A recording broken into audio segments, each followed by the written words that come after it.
अगर आप LLB student हैं, आपकी लॉ कंप्लीट नहीं हुई है, लेकिन आप लॉ के साथ साथ अपनी जुडिशरी एग्जाम की प्रिपरेशन भी करना चाहते हैं, तो आपकी राइट स्ट्रेटेजी क्या होनी चाहिए, इस वीडियो में बहुत डिटेल में इस बात को डिस्कस करने वाले हैं।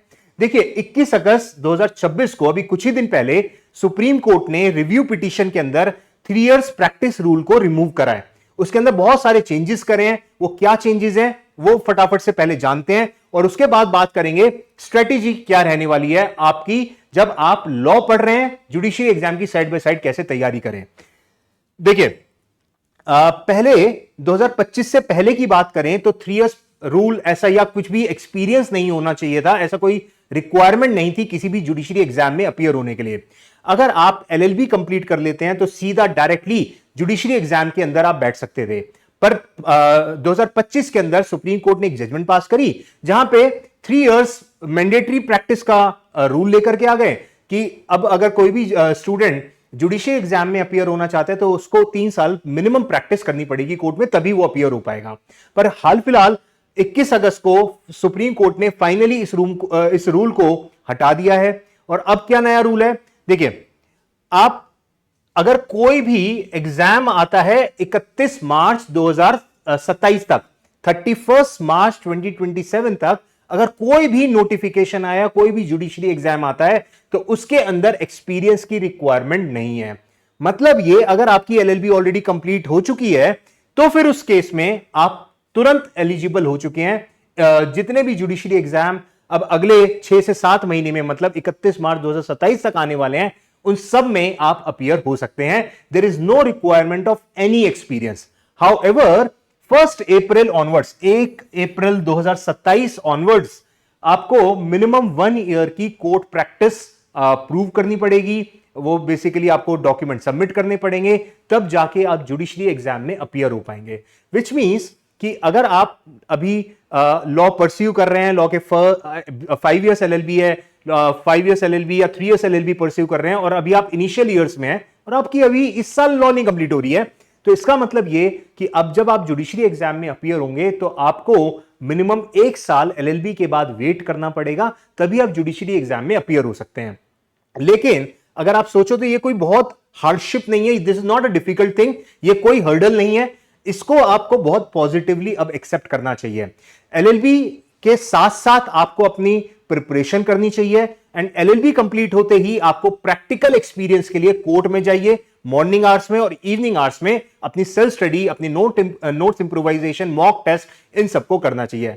इस बारे में अभी बात करने वाले हैं हम। देखिए, जब आप अगर 5 इयर्स एलएलबी में हैं और फर्स्ट, सेकंड या थर्ड ईयर में है, इस टाइम पर अभी आपको कोई कोचिंग की नीड नहीं है। फर्स्ट 3 इयर्स आप अपने कॉलेज एग्जाम्स पे फोकस करिए, और उसी दौरान जो मेन सब्जेक्ट्स रहते हैं जुडिशरी के अंदर, like CPC, BNSS, BNS, BSA, contract, Hindu law, मुस्लिम लॉ, जो मेन सब्जेक्ट्स हैं, उनकी प्रिपरेशन अपनी एलएलबी के साथ साथ बहुत मजबूत करना शुरू कर दो। सिर्फ इस पर्पस से इन सब्जेक्ट्स को मत पढ़ो कि मेरे को बस एग्जाम क्लियर करना है, रादर इसके अंदर थोड़ा डीप डाइव करो, इसके अंदर और डिटेल में इसको पढ़ो, और हमेशा बेरेक को अपने साथ में लेके चलो। मैंने देखा है बहुत से लॉ स्टूडेंट्स बेरेक्स के बिना, सिर्फ नोट से, या अब तो एआई आ गया है तो एआई के थ्रू अपनी प्रिपरेशन करते हैं, कॉलेज एग्जाम देते हैं और क्लियर कर लेते हैं। ये प्रोसेस गलत है, क्योंकि इससे क्या होगा, आपकी फाउंडेशन बहुत वीक रह जाएगी। तो इसलिए आप at least for the major subjects you must read the proper बेरेक्स, और उनको नोट्स बना करके, मतलब अपने सेल्फ नोट्स बनाने शुरू कर दो, सेल्फ स्टडी करो। First, second and third year में आप अपने अच्छे से नोट्स बनाओ, बेरेक्स पे फोकस करो, मेन सब्जेक्ट्स के ऊपर काम करना शुरू कर दो। ये आपको करना है first, second and third year में। एंड साथ साथ न्यूज़पेपर रीडिंग, करंट अफेयर्स और लैंग्वेज को बिल्डअप करना शुरू करो। अगर आप जुडिशरी एग्जाम देना चाहते हैं तो आपको लैंग्वेज पे कमांड करनी पड़ेगी, इंग्लिश और हिंदी, एसेस एंड ग्रामर, इन पे काम करना शुरू कर दो। थोड़ा टाइम लगेगा, पर धीरे धीरे आपका, सोचो लैंग्वेज पेपर आप कॉलेज के अंदर ही प्रिपेयर कर लेंगे, ये आपकी बहुत बड़ी जीत होगी। एंड आगे जब आप 4th ईयर में आ जाएंगे, मतलब 5 इयर्स एलएलबी कर रहे हैं, first, second and third year में सेल्फ स्टडी करी, अपनी फाउंडेशन धीरे धीरे मजबूत करी, अब जब आप फोर्थ ईयर में एंटर करेंगे, now it is the time कि आपको प्रोफेशनल गाइडेंस की जरूरत पड़ेगी। तो उसके लिए आपको कोई ना कोई कोचिंग सेंटर ज्वाइन करना चाहिए, जो भी आपको कंफर्टेबल लगता है, जिस भी टीचर से आप कंफर्टेबल हैं, कि आपको समझ में आ रहा है उनका, तो आप उनके ऊपर रिलाय कर सकते हैं, ट्रस्ट कर सकते हैं, कोचिंग ज्वाइन कर सकते हैं।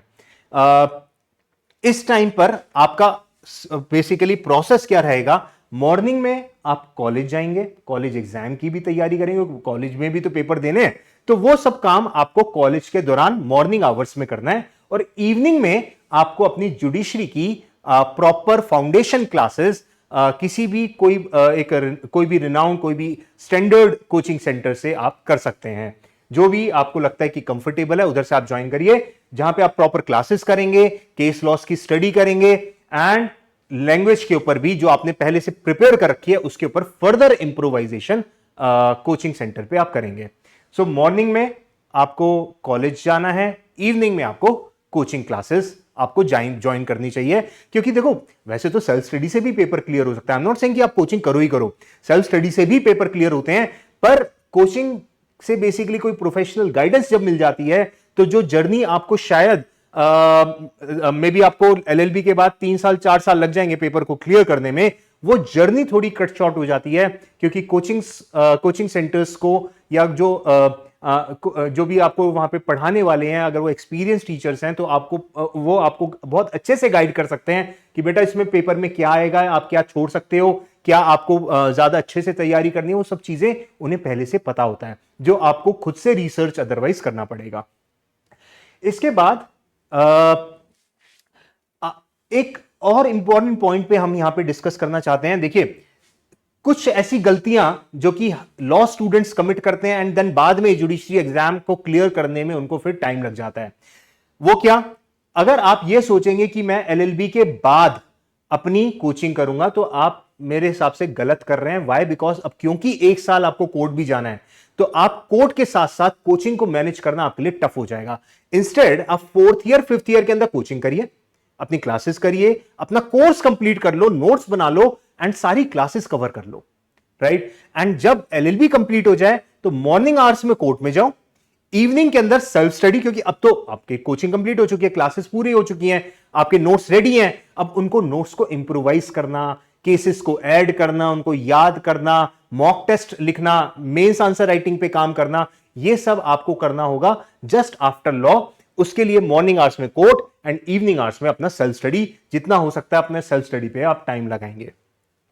दूसरी मिस्टेक, अगर आप अपने ये सोचेंगे कॉलेज एग्जाम की प्रिपरेशन से ही जुडिशरी एग्जाम निकल जाएगा, तो कभी नहीं होने वाला। क्योंकि जुडिशरी एग्जाम बहुत कॉन्सेप्चुअल क्लैरिटी डिमांड करता है, जो एट टाइम्स कॉलेज के अंदर इतनी ज्यादा कॉन्सेप्ट क्लैरिटी की रिक्वायरमेंट कॉलेज एग्जाम्स में शायद नहीं होती है। लैंग्वेज पेपर पे अगर आपने काम करना शुरू नहीं किया, तो लैंग्वेज को इंप्रूव करना बाद में बहुत मुश्किल हो जाता है। इसलिए मैं आपको बता रहा हूं कि फर्स्ट ईयर ऑनवर्ड्स एलएलबी जैसी आपने स्टार्ट करी है, वहीं की वहीं आपको करंट अफेयर्स, न्यूज़पेपर्स और थोड़ी बहुत इंग्लिश हिंदी पे काम करना, ग्रामर एंड एसेस पे काम करना शुरू से ही स्टार्ट करना ही पड़ेगा। ठीक है? सिर्फ इंग्लिश या सिर्फ हिंदी से काम नहीं चलेगा, दोनों लैंग्वेजेस पे आपको कमांड करनी पड़ेगी। और अगर आप को एक टारगेट स्टेट नहीं पता, आपको लगता है कि मैं तो कोई भी स्टेट का एग्जाम दे दूंगा, ये बिल्कुल गलत स्ट्रेटेजी होती है। आपको एक टारगेट स्टेट आपको चूज करनी पड़ेगी, चाहे वो आपकी होम स्टेट हो, चाहे वो ड्रीम स्टेट हो। अल्टीमेटली एक स्टेट के बेसिस पे ही आपको अपनी प्रिपरेशन करनी पड़ेगी। सपोजिटली वो आपकी दिल्ली हो सकती है, हरियाणा हो सकती है, एमपी हो सकती है, बिहार हो सकती है, गुजरात हो सकती है, महाराष्ट्र हो सकती है। आपकी जो भी अल्टीमेटली जो भी टारगेट स्टेट है, उसके हिसाब से आपको अपनी स्ट्रेटेजी बनानी चाहिए। अकॉर्डिंगली आपको आज से ही उस पर काम करना शुरू करना चाहिए। तो ये 4 चीजें कुछ ऐसी हैं, अगर आपने नहीं करी तो, और ये शुरू से स्टार्ट करना पड़ेगा। जब आप एलएलबी स्टार्ट करते हैं, उसी टाइम पे इन चारों चीजों पे आपको काम करना शुरू करना चाहिए।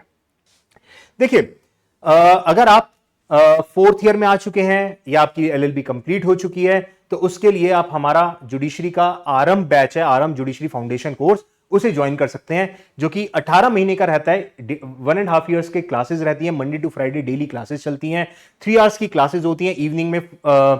इसमें मॉर्निंग भी ऑप्शन है, इवनिंग भी ऑप्शन है।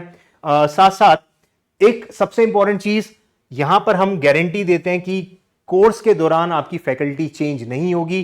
At least for the major subject, क्योंकि सारे मेजर लॉज मैं खुद आपके तैयार कराने वाला हूं, जो कि एट टाइम्स कोचिंग सेंटर्स में बहुत बार होता है। आज आप डेमो किसी और का ले रहे हैं, पर पता चलेंगे वो सर तो आपके छोड़ चुके हैं, वो टीचर तो आपकी छोड़ चुकी हैं, और वहां पे कोई और टीचर पढ़ा रहे हैं। ये एक बहुत बड़ी एक बहुत मतलब ये कॉमन चीज है जो कि रेगुलरली हो रही है। तो इसलिए यहां हम आपको गारंटी देते हैं कि अगर मेजर लॉज मैंने नहीं पढ़ा है तो मैं आपकी फीस रिफंड करूंगा।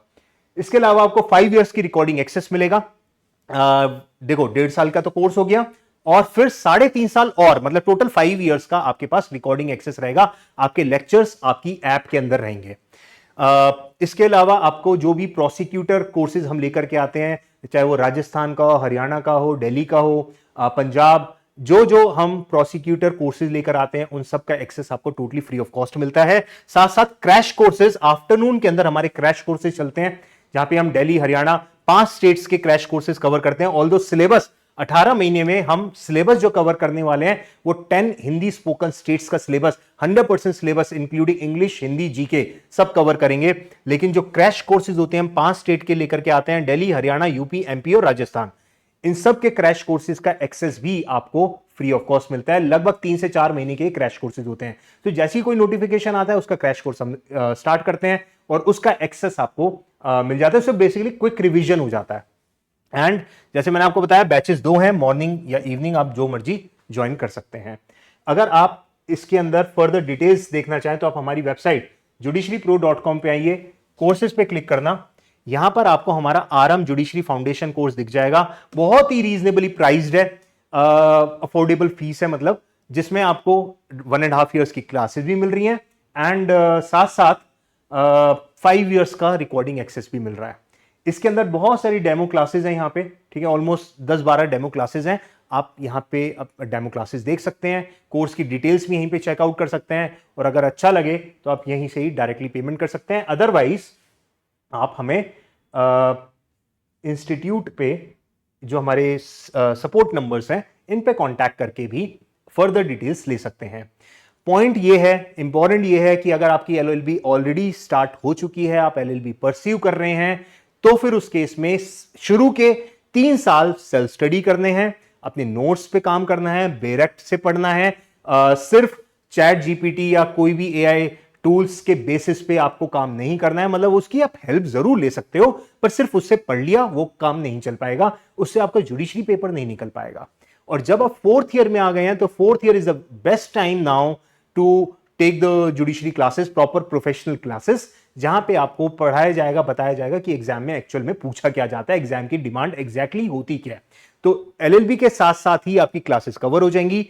एलएलबी कंप्लीट हुई, 1 साल कोर्ट में जाओगे, कोर्ट के साथ साथ आप अपनी self study, mock test, doubt sessions जो भी होते हैं, रेगुलरली हर कोचिंग सेंटर के अंदर डाउट सेशन चलते हैं, वो डाउट सेशंस, आपको नोट्स इंप्रूव करने हैं, स्टडी मटेरियल आपको प्रोवाइड किया जाता है जिसमें से आप अपने फर्दर नोट्स को इंप्रूव करते हैं। ये सब चीजें आपको एलएलबी के तुरंत बाद स्टार्ट करनी पड़ेगी। जैसे ही 1 साल आपका एडवोकेसी का एक्सपीरियंस कंप्लीट होगा, then now you can appear in the judiciary exam, right. So thank you.